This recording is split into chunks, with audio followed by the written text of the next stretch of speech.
మీ అందరికీ నమస్కారం. ఈ డీలిమిటేషన్ సెమినార్ గురించి ఇక్కడ మన కోదండరామ్ సార్ ఆర్గనైజ్ చేసేదానికి చాలా థ్యాంక్స్.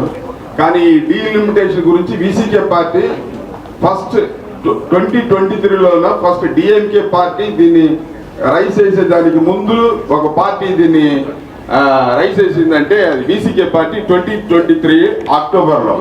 దెన్ 2024 జనవరిలో మా వీసీకే కాన్ఫరెన్స్ లో అగైన్ ఒక రెసల్యూషన్ పెట్టింది డీలిమిటేషన్ కోసం. అగైన్ ఇప్పుడు ఆల్ పార్టీ మీటింగ్ జరిగేదానికి ముందు కూడా డిఎంకే పార్టీ అది ముందుకు తీసుకొని వచ్చేదానికి ముందు ఫస్ట్ దాన్ని డిఎంకే ఒక మెమోరాండం ఇచ్చింది వీసీకే పార్టీ డీలిమిటేషన్ గురించి.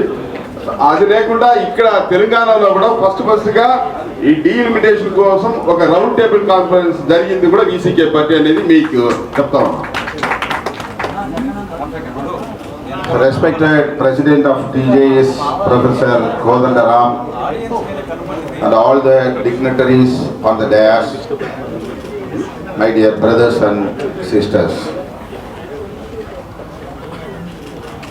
I would like to express my sincere thanks to our beloved leader, Professor Kodandaram, for organizing this historical event, and also has given a great opportunity for me to deliver a speech on delimitation. I would like to speak in Tamil. Our headquarters secretary and in charge of Andhra Pradesh and Telangana, Mr. Balasingam, will translate my speech in Telugu. Please bear it. Already time has gone. It is lunch time. Please cooperate. இந்த நிகழ்வின் தலைவர் பேராசிரியர் கோதண்டராம் அவர்கள் உள்ளிட்ட மேடையில் அமர்ந்திருக்கும் தலைவர் பெருமக்கள் அனைவருக்கும் உங்களுக்கும் எனது பணிவார்ந்த வணக்கம். ఈ సెమినార్కి ప్రెసిడెంట్గా ఉండే కోదండరామ్ సార్ ఇక్కడ వేదిక మీదుగా ఉన్న అన్ని లీడర్స్కు నమస్కారం చేస్తున్నాం.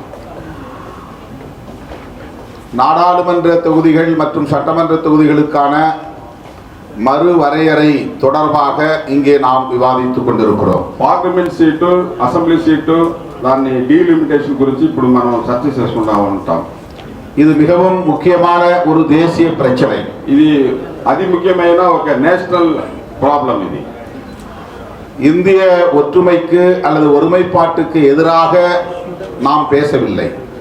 మనము ఇండియా యూనిటీకి వ్యతిరేకంగా మనం మాట్లాడలేదు. நாட்டின் ஒற்றுமையை கருத்தில் கொண்டு இந்த விவாதத்தை நாம் நடத்துகிறோம். మన దేశం యూనిటీని మనసులో పెట్టుకునే ఈ చర్చని మనం చేస్తా ఉన్నాం. பாரதிய ஜனதாவை அதன் உண்மையான முகத்தை நாம் புரிந்து கொண்டால்தான் அவர்களின் அரசியல் நடவடிக்கைகளை நம்மால் புரிந்து கொள்ள முடியும். బీజేపీ పార్టీని ఒరిజినల్ ఫేస్ ని మనం అర్థం చేసుకుంటేనే వాళ్ళు పొలిటికల్ యాక్టివిటీస్ ని మనం అర్థం చేసుకుంటాం. வெறுமனே இதை அரசியல் பார்வை கொண்டு மட்டுமே பார்த்துவிட முடியாது. దీన్ని పాలిటిక్స్ ఒక రాజకీయం అని మాత్రమే చూడకూడదు. பாரதிய ஜனதா என்பது ஒரு அரசியல் இயக்கம். బీజేపీ పార్టీ అనేది ఒక పొలిటికల్ పార్టీ. ஆனால் அது RSS உடைய ஒரு அரசியல் பிரிவு என்பதை முதலில் நாம் புரிந்து கொள்ள வேண்டும். కానీ అది RSS ఒక పొలిటికల్ బ్రాంచే బీజేపీ. RSS என்பது முழுக்க பிராமணர்களுக்காக பிராமணர்களால் உருவாக்கப்பட்ட ஒரு கலாச்சார சமூக இயக்கம். ఆర్ఎస్ఎస్ అనేది బ్రాహ్మణుల కోసం వాళ్ళు రక్షణ కోసం వాళ్ళ డెవలప్మెంట్ కోసం పుట్టినది ఆర్ఎస్ఎస్ అనే ఒక మూమెంట్. சுருக்கமாக சொன்னால் அது பிராமணர்கள் சங்கம். అది షార్ట్గా చెప్తే అది బ్రాహ్మణుల సంఘం. பிஜேபி என்பது RSS ஆல் தலைமை தாங்கி வழிநடத்தப்படக்கூடிய ஒரு அரசியல் பிரிவு. బీజేపీ అనే పార్టీ ఆర్ఎస్ఎస్ ఏం చెప్తుందో దాన్ని ఫాలో చేసేది, ఇంప్లిమెంట్ చేసేది బీజేపీ పార్టీ యొక్క లక్ష్యం. அது அனைவருக்குமான அரசியல் கட்சி என்பதை விட இந்து மதத்திற்கான ஒரு அரசியல் கட்சி என்று RSS ஆல் வழிநடத்தப்படுகிறது. అది అందరికి బీజేపీ పార్టీ అందరికి ఉండే పార్టీ అనే దానికన్నా అది హిందూ ప్రజలకు మాత్రమే ఉండే పార్టీ అని ఆర్ఎస్ఎస్ చెప్తుంది. இந்த பின்னணியிலிருந்துதான் பாஜக அரசின் நடவடிக்கைகளை நாம் புரிந்து கொள்ள வேண்டும். ఈ బ్యాక్గ్రౌండ్ నుంచే మనం ఆర్ఎస్ఎస్ గమనించాలి. இங்கே மேடையில் இருக்கிற நாம் யாரும் இந்துக்களுக்கு எதிரானவர்கள் இல்லை. ఇక్కడ వేదిక మీద ఉండే లీడర్స్ ఇక్కడ ఉండేవాళ్ళు ఎవరు హిందూ మతానికి వ్యతిరేకం చేసేవాళ్ళు ఎవరు లేరు. சொல்ல போனால் சமூக அடையாளத்தின்படி கலாச்சார அடையாளத்தின்படி நாமும் இந்துக்கள் தான். ఇక్కడ ఉండేవాళ్ళు అందరూ మనము కూడా ఇక్కడ హిందూ వాళ్ళమే. இந்துக்களின் கடவுள் நம்பிக்கை என்பது வேறு, RSS பிஜேபி செய்யக்கூடிய இந்துத்துவ அஜெண்டா என்பது வேறு. ఇక్కడ మనము దేవుడిని నమ్మకం అది వేరు, ఇక్కడ ఆర్ఎస్ఎస్ వాళ్ళు చేసేది వేరు, ఆ హిందుత్వ అజెండా అది వేరు. அதாவது இந்துயிசம் என்பது வேறு, இந்துத்துவா என்பது வேறு. இந்துயிசம் అనేది వేరు, హిందుత్వ అనేది వేరు. இந்துயிசம் என்பது இந்து சமூகத்தினரின் ஆன்மீகத்தோடு தொடர்புடையது, கடவுளோடு தொடர்புடையது. இந்துயிசம் అనేది హిందూ రిలీజన్, ఆ ఆన్మీగం స్పిరిచువల్ గాడ్తో కూడా కనెక్ట్ అయ్యేది. ஆனால் இந்துத்துவா என்பது அதிலிருந்து முற்றிலும் வேறுபட்டது. హిందుత్వ అనేది ఏమంటే దాని నుంచి కంప్లీట్ గా వేరే ఒకటి హిందుత్వ అనేది. இந்துத்துவா என்பது RSS பிஜேபி ஆகிய அமைப்புகளின் அரசியல் செயல் திட்டமாகும். హిందుత్వ అనేది బీజేపీ ఆర్ఎస్ఎస్ వాళ్ళు పొలిటికల్ యాక్టివిటీగా ఉండేదే హిందుత్వ పాలసీ. நாம் எதிர்ப்பது RSS பிஜேபியினுடைய அரசியல் செயல் திட்டங்களைத்தான் எதிர்க்கிறோம். మనం వ్యతిరేకించేది అపోజ్ చేసేది ఏంటంటే బీజేపీ ఆర్ఎస్ఎస్ పొలిటికల్ యాక్టివిటీస్ నే మనం వ్యతిరేకం అపోజ్ చేస్తున్నాం. ஒரு சாதாரண இந்துவின் கடவுள் நம்பிக்கையை நாம் எதிர்க்கவில்லை. ఒక హిందూ సాధారణంగా ఉండే హిందూ ఆయన దేవుడు కూడా ఉండే నమ్మకంని మనం వ్యతిరేకం చేయలేదు. ஒரு சாதாரண இந்துவின் ஆன்மீக நம்பிக்கையை நாம் எதிர்க்கவில்லை. ఒక సాధారణ హిందూగా ఉండే ఆయన స్పిరిచువల్ నమ్మకంని మనం వ్యతిరేకం చేయలేదు. நாம் ఎదుర్పது RSS பிஜேபி ஆகியோரின் அரசியல் நடவடிக்கையை தான். మనం అపోజ్ చేసేది బీజేపీ ఆర్ఎస్ఎస్ వాళ్ళు పొలిటికల్ గెయిన్ కోసం చేసే యాక్టివిటీస్ ని వ్యతిరేకం చేస్తున్నాం. அதைத்தான் அவர்கள் இந்துத்துவா என்று சொல்லுகிறார்கள். దాన్నే వాళ్ళు హిందుత్వ అని చెప్తున్నారు. எனவே நாம் இந்துயிசம் என்பதையும் இந்துத்துவா என்பதையும் போட்டு குழப்பிக் கொள்ளக்கூடாது. దానివల్ల మనం హిందూయిజం అనేది హిందుత్వ అనేది మనము కన్ఫ్యూజ్ చేయకూడదు. ఇది వేరు, అది వేరు. இந்துத்துவா என்பது முழுக்க RSS அரசியல் நடவடிக்கை ஆகும். హిందుత్వ అనేది ఏమంటే కంప్లీట్ గా ఆర్ఎస్ఎస్ పొలిటికల్ గెయిన్ కోసం ఉండే యాక్టివిటీస్. மோடி, அமித்ஷா போன்றவர்கள் RSS ஆல் வளர்க்கப்பட்ட அரசியல் சக்திகள். మోడీ, అమిత్ షా వాళ్ళు ఎవరంటే ఆర్ఎస్ఎస్ వాళ్ళలో పెరిగిన ఆర్ఎస్ఎస్ కోసం పెరిగిన వాళ్ళే మోడీ, అమిత్ షా వాళ్ళు. அவர்கள் RSS செயல் திட்டத்தை நடைமுறைப்படுத்துவதற்காகத்தான் ஆட்சியில் இருக்கிறார்கள். వాళ్ళు ఆర్ఎస్ఎస్ యాక్టివిటీస్ ని వాళ్ళ అజెండాని ఇంప్లిమెంట్ చేసేదానికే మోడీ, అమిత్ షా పరిపాలన చేస్తా ఉన్నారు. அவர்கள் ஆட்சியில் தொடர்ந்து நீடிக்க வேண்டும் என்று விரும்புகிறார்கள். వాళ్ళు అగైన్ అక్కడే పరిపాలన చేయాల, కంప్లీట్ పర్మనెంట్ గా వాళ్ళే పరిపాలన చేయాలని అనుకున్నా ఉన్నారు. அதற்காக அவர்கள் மதவாதத்தை ஒரு ஆயுதமாக கையில் ஏந்திருக்கிறார்கள். దానివల్లనే వాళ్ళు మతాన్ని ఒక వెపన్ గా వాళ్ళ చేతిలో తీసుకున్నా ఉన్నారు. அதை నடைமுறைப்படுத்துவதற்காக சட்டத்தையே, ஜனநாயகத்தையே இன்றைக்கு கையில் எடுத்திருக்கிறார்கள். ఇప్పుడు ఏం చేస్తున్నారంటే దాన్ని ఇంప్లిమెంట్ చేసేదానికి చట్టాన్ని ఒక వెపన్ గా తీసుకున్నా ఉన్నారు. சட்டவிரோத செயலை சட்டத்தை கொண்டே செய்கிறார்கள். చట్టానికి విరోధమైన ఒక యాక్టివిటీని చట్టంతోనే చేస్తా ఉన్నారు. ஜனநாயகத்தை படுகொலை செய்வதற்கு ஜனநாயகத்தையே பயன்படுத்துகிறார்கள்.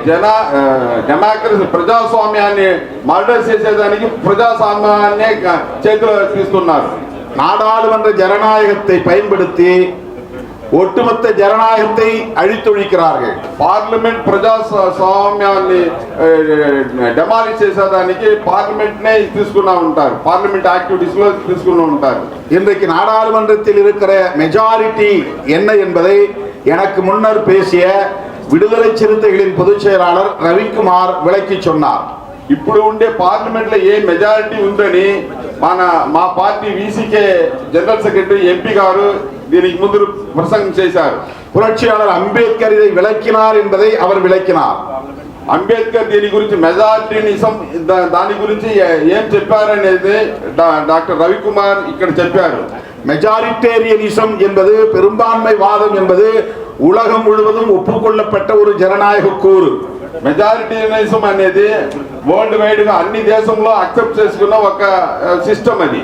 ஆனால் இந்தியாவை பொறுத்தவரையில் மெஜாரிட்டேரியனிசம் என்பது அரசியல் மெஜாரிட்டியாக இல்லாமல், அரசியல் பெரும்பான்மைவாதமாக இல்லாமல் கம்யூனல் மெஜாரிட்டியாக இருக்கிறது, மதம் சார்ந்த சாதி சார்ந்த பெரும்பான்மையாக இருக்கிறது என்று புரட்சியாளர் அம்பேத்கர் சொல்லியிருக்கிறார். కానీ మన దేశంలో ఇక్కడ మెజారిటీనిజం ఎట్లా ఉందంటే పొలిటికల్ మెజారిటీనిజం లేకుండా కమ్యూనల్ గా, రిలీజియస్ గా, క్యాస్టిస్ గా ఇక్కడ మెజారిటీనిజం ఉందని డాక్టర్ అంబేద్కర్ గారు చెప్పి ఉన్నారు. ஆகவேதான் பிஜேபி இந்த மத அடிப்படையிலான பெரும்பான்மையை தங்களுக்கு சாதகமாக பயன்படுத்திக் கொள்கிறார்கள். దానివల్ల బీజేపీ ఇక్కడ కమ్యూనల్ మెజారిటీనిజం వాళ్ళకు సాధకంగా మార్చుకొని ఉంటారు. பிஜேபிக்கு கிடைக்கிற மெஜாரிட்டி பொலிட்டிக்கல் மெஜாரிட்டி அல்ல, கம்யூனல் மெஜாரிட்டி. బీజేపీకి వచ్చిన ఆ మెజారిటీ అనేది ఏమంటే అది పొలిటికల్ మెజారిటీ కాదు, అది కమ్యూనల్ మెజారిటీ. அந்த கம்யூனல் மெஜாரிட்டி என்பது இங்கே சமூகத்தில் இயல்பாக இருக்கிறது. ఆ కమ్యూనల్ మెజారిటీ అనేది ఈ సొసైటీలో అట్లా ఉంది. ఆ సిస్టమ్, ఈ సొసైటీ సిస్టమ్ అట్లా ఉంది. இந்துக்கள் பெரும்பான்மையாக இருக்கிறார்கள் என்பது யதார்த்தமான உண்மை.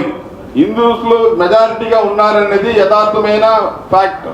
எனவே இந்துக்கள் ஓட்டு மட்டும் போதும், முஸ்லிம்கள் தேவையில்லை, கிறிஸ்தவர்கள் தேவையில்லை, வேறு சிறுபான்மை மதங்களை சார்ந்தவர்களின் வாக்குகள் தேவையில்லை என்று வெளிப்படையாக அவர்கள் முடிவெடுத்து விட்டார்கள். దానివల్ల హిందూ ఓట్స్ మాత్రం వచ్చినాయి, మాకు చాలు, ముస్లిమ్స్ ఓటు వద్దు, క్రిస్టియన్స్ ఓటు వద్దు, అదర్ మైనారిటీస్ ఓటు వద్దని వాళ్ళు డిక్లేర్ చేస్తున్నారు ఓపెన్ గా. அதனால் இந்து பெரும்பான்மையை தக்க வைத்துக் கொள்வதற்காகவே சிறுபான்மை மக்களின் மீது வெறுப்பை விதைக்கிறார்கள். దానివల్లనే హిందూ మెజారిటీనిజం వాళ్ళు అది తక్క సస్టైన్ చేసుకున్న దానికే వాళ్ళు ఈ పని చేస్తున్నారు. அதனால் படிப்படியாக இந்த மதத்தை சார்ந்தவர்களை பலவீனப்படுத்தி வருகிறார்கள். దానివల్లే మైనారిటీస్ ని కొంచెం కొంచెంగా వీకెన్ చేసుకునే, బలహీనం చేసుకునే వస్తున్నారు. இந்தியாவை பொறுத்தவரையில் இஸ்லாமியர்கள் தான் மத ரீதியாகவும் அரசியல் ரீதியாகவும் வலுவாக இருக்கிறார்கள். ఈ దేశంలో, ఇండియా దేశంలో రిలీజియస్ గా, పొలిటికల్ గా స్ట్రాంగ్ గా ఉండేవాళ్ళు ముస్లింసే. அதனால் முதலில் அவர்கள் இஸ்லாமியர்களை குறிவைக்கிறார்கள். దానివల్లే వాళ్ళు టార్గెట్ చేసేది ముస్లిమ్స్ నే ఫస్ట్. அந்த அடிப்படையில் தான் அவர்கள் டீலிமிட்டேஷன் என்பதையும் பார்க்கிறார்கள். అట్లనే ఈ డీలిమిటేషన్ అట్లనే వాళ్ళు చూస్తూ ఉన్నారు. அதாவது சிறுபான்மை சமூகத்தினரை பலவீனப்படுத்துவதற்கு இந்த டீலிமிட்டேஷனை பயன்படுத்த பார்க்கிறார்கள். ఈ డీలిమిటేషన్ వల్ల మైనారిటీస్ ని బలహీనం చేసేది ఎట్లా అని వాళ్ళు దీన్ని వెపన్ గా చూస్తూ ఉన్నారు. அது எப்படி செய்ய முடியும் என்ற கேள்வி எழும். దాన్ని ఎట్లా చేస్తారని ఒక మనకు క్వశ్చన్ వస్తుంది. டீலிமிட்டேஷன் என்பதற்கு இரண்டு முக்கிய கூறுகள் உள்ளன. డీలిమిటేషన్ అనేది రెండు ఫ్యాక్టర్స్ ఉంది. ஒன்று நம்பர், இன்னொன்று பவுண்டரிஸ். ఒకటి నంబర్స్, ఇంకొకటి బౌండరీస్. இப்போது இருப்பது 543 உறுப்பினர்கள் எண்ணிக்கை. அந்த எண்ணிக்கையை உயர்த்த வேண்டும் என்பது ஒரு கிரைட்டீரியா. ఒక క్రైటీరియా ఏమంటే 543 సీట్స్ ఉంది, దాన్ని ఇంక్రీజ్ చేయాలి అనేది ఒక క్రైటీరియా. இரண்டாவது அந்த தொகுதிகளின் எல்லையை, பவுண்டரிஸ், எல்லையை வரையறுப்பது. రెండో క్రైటీరియా అనేది ఆ కాన్స్టిట్యుయెన్సీ బౌండరీస్ ని డిసైడ్ చేసేది. உத்தரப்பிரதேசம், மத்திய பிரதேசம், பீகார், சத்தீஸ்கர், உத்தரகாண்ட், மகாராஷ்டிரா கூட அல்ல, இந்த மாநிலங்கள் ஒரு 7-8 மத்திய மாகாணங்கள், சென்ட்ரல் பிராவின்ஸ், இந்த பகுதியிலே உள்ள இந்துக்களை மட்டுமே எண்ணிக்கையை கூட்டி தக்க வைத்துக் கொண்டால் தொடர்ந்து அவர்கள் ஆட்சியில் இருக்க முடியும் என்று நம்புகிறார்கள். హిందీ బెల్ట్ అనే ఆ ఉత్తరప్రదేశ్, బీహార్, రాజస్థాన్ ఈ ప్రదేశంలో ఉండే అక్కడ ఉండే సీట్ ని ఇంక్రీజ్ చేసేస్తే మనం ఎప్పుడు మెజారిటీగా ఉండవచ్చు, మనం ఎప్పుడు పరిపాలన చేయవచ్చు అని వాళ్ళు ఈ డీలిమిటేషన్ తీసుకొని వస్తున్నారు. ஆக இதுதான் பிஜேபி ஆர்எஸ்எஸ் அல்டிமேட் அஜெண்டா. ఇదే బీజేపీ ఆర్ఎస్ఎస్ అల్టిమేట్ అజెండాగా ఉంది. எதற்காக இதை செய்கிறார்கள் என்றால் அவர்களை அசைக்க முடியாத அளவுக்கு வலுப்பெற்று விட்டால் அவர்களின் உண்மையான இலக்கை அடைந்து விட முடியும்.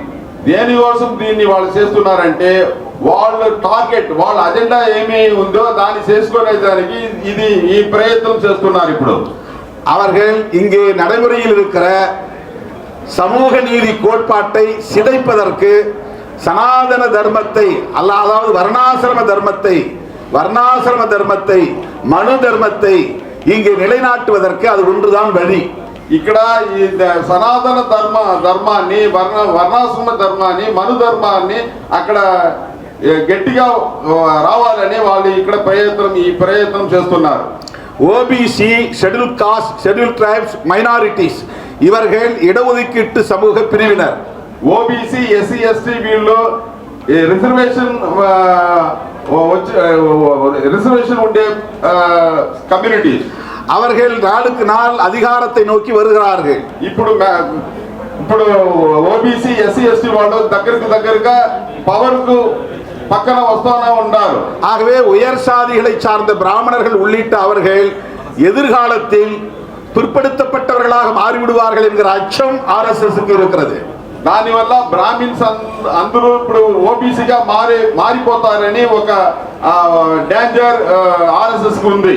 எனவேதான் OBC, schedule cost, schedule tribes and minorities இந்த சமூகத்தை நேரடியாக பகைத்துக் கொள்ள முடியாது. முதலில் மைனாரிட்டிஸ் சிறுபான்மையினரை தனிமைப்படுத்துவது என்கிற ஒரு பிரிவினைவாதம் சோசியல் செப்பரேட்டிசம் இதை நடைமுறைப்படுத்த முயற்சிக்கிறார்கள். దానివల్లనే ఫస్ట్ ఎస్సీ, ఎస్టీ, ఓబీసీ వాళ్ళ దగ్గరికి రాకుండా ముస్లింని టార్గెట్ చేసి ముస్లింని ఫస్ట్ టార్గెట్ చేసి వాళ్ళ దగ్గర పోతున్నారు. படிப்படியாக அரசியல் சட்டத்தையும் பலவீனப்படுத்துகிறார்கள். దానివల్లనే రాజ్యాంగాన్ని మెల్లమెల్లంగా దాన్ని డైల్యూట్ చేస్తా వస్తున్నారు. அமெண்ட்மெண்ட்ஸ் மூலமாக, திருத்தங்களின் மூலமாக அது தன்னுடைய ஆற்றலை இழந்து வருகிறது. அமெண்ட்மெண்ட் చేసి ఈ రాజ్యాంగాన్ని డైల్యూట్ చేస్తూనే వస్తున్నారు. எனவேதான் நாம் விழிப்பாக இருக்க வேண்டும். దానివల్ల మనము అవేర్నెస్ గా ఉండాలి.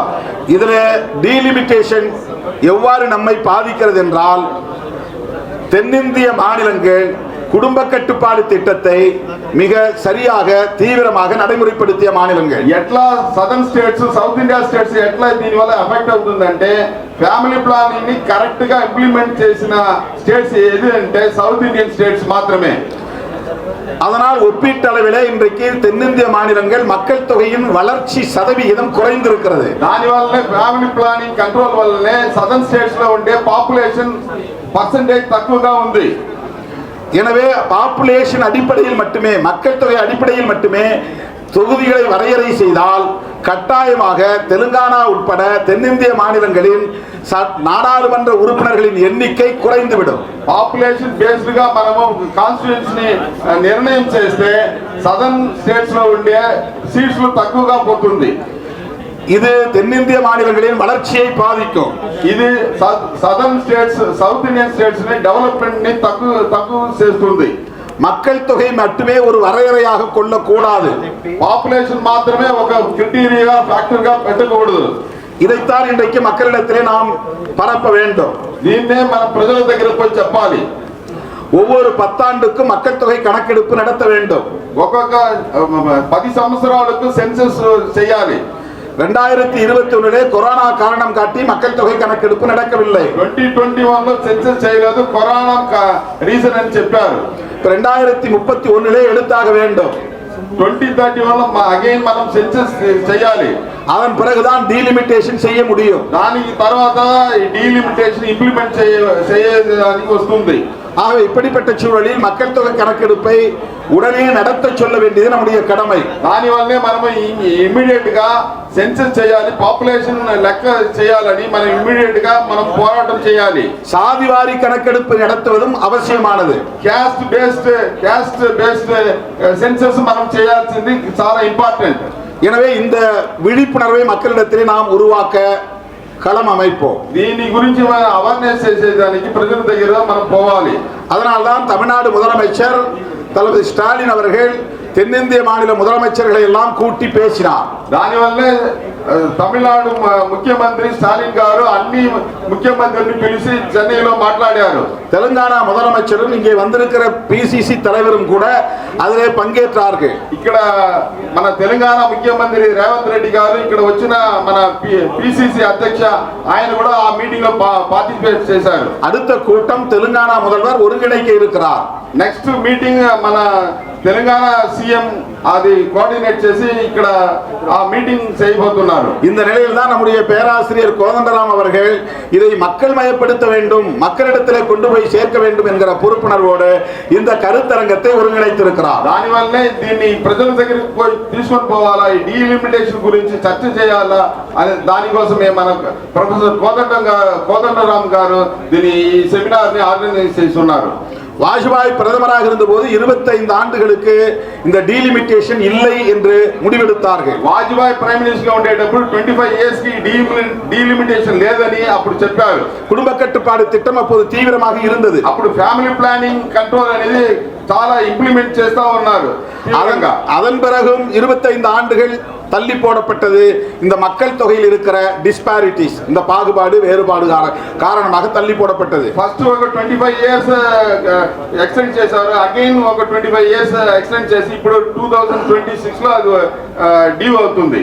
அதனால்தான் மீண்டும் இதை அப்படியே மக்கள் தொகை எண்ணிக்கையை பொருட்படுத்த வேண்டாம், இருக்கிற எண்ணிக்கையை உயர்த்த வேண்டாம், 543 அப்படியே இருக்கட்டும் என்ற தீர்மானத்தை முதலமைச்சர் ஸ்டாலின் தலைமையிலான கூட்டத்தில் தீர்மானமாக நிறைவேற்றியிருக்கிறார்கள். ఆల్ పార్టీ మీటింగ్ లో అప్పుడు ముఖ్యమంత్రి స్టాలిన్ ఆయన మీటింగ్ లో ఏమి రెజల్యూషన్ చేశారంటే ఇప్పుడు మనకు 543 సీట్స్ ఉంది, ఆ 540 సీట్ ని మనం రిటైన్ చేసుకుంటాము, మనం ఏం చేయవద్దు, మనం ఆర్డర్ చేయవద్దు అని అక్కడ తీర్మానం చేశారు. இதுபோல மாநிலங்களவையிலும் ஒவ்வொரு மாநிலத்திற்குமான பிரதிநிதித்துவம் சரியாக இருக்க வேண்டும், வேறுபாடு இருக்கக்கூடாது என்பதையும் நாம் வலியுறுத்துகிறோம். లోక్సభలో ఇట్లా ఉందంటే అదే మాదిరిగా రాజ్యసభలో కూడా ఒక్కొక్క స్టేట్ కు ఈక్వల్ ఆపర్చునిటీ, ఈక్వల్ సీట్స్ ఉండాలని తీర్మానం చేశారు. இவற்றையெல்லாம் நாம் மக்களிடத்திலே எடுத்து சொல்லி விழிப்புணர்வை உருவாக்க வேண்டியது நம்முடைய கடமை. దీని అంతా ప్రజల దగ్గర పోయి చెప్పి వాళ్ళ దగ్గర ఒక అవేర్నెస్, వాళ్ళ దీనికోసం వాళ్ళందరూ తెలుసుకోవాలి. ఇది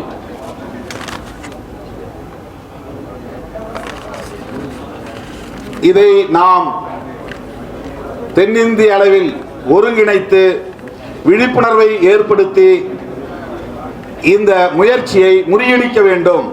మనము ఇక్కడ సదర్న్ స్టేట్స్ లో ఈ అవేర్నెస్ తీసుకొని పోయి ఈ డీలిమిటేషన్ రాకుండా చూసేది మన పనిగా ఉండాలి. మన దానికోసం ఒక పోరాటం చేయాలి. అందరూ డీలిమిటేషన్ தேவையில்லை, డీలిమిటేషన్ మనకు వద్దు, இருக்கிற ఎన్నికయే పోదుమానது. ఇప్పుడు ఉండే 543 అనే ఆ నెంబర్స్ మాత్రమే మనకు చాలు. மக்கள் தொகை கணக்கெடுப்பு உடனடியாக அவசியம், సెన్సస్ ఇమిడియట్ గా చేయాలా, அதுவும் சாதிவாரி கணக்கெடுப்பு முக்கியமானது. காஸ்ட் பேஸ்ட் சென்சஸ் இமிடியேட் గా చేయాలా. இந்த கோரிக்கைகளை வலியுறுத்தக்கூடிய வகையில் நாம் அனைவரும் ஒருங்கிணைந்து செயல்படுவோம். ఈ డిమాండ్స్ ని మనం చేసేట్లు అందరూ కలిసి మనం పని చేయాలి. ஒரே ஒரு செய்தியை சொல்ல நான் விரும்புகிறேன். ఒక విషయాన్ని మాత్రం మీకు గుర్తుంచుకున్నాను. 10 ஆண்டுகளுக்கு முன்பு நான் இதே ஹைதராபாத்தில் ஒன்றை வெளியிட்டேன்.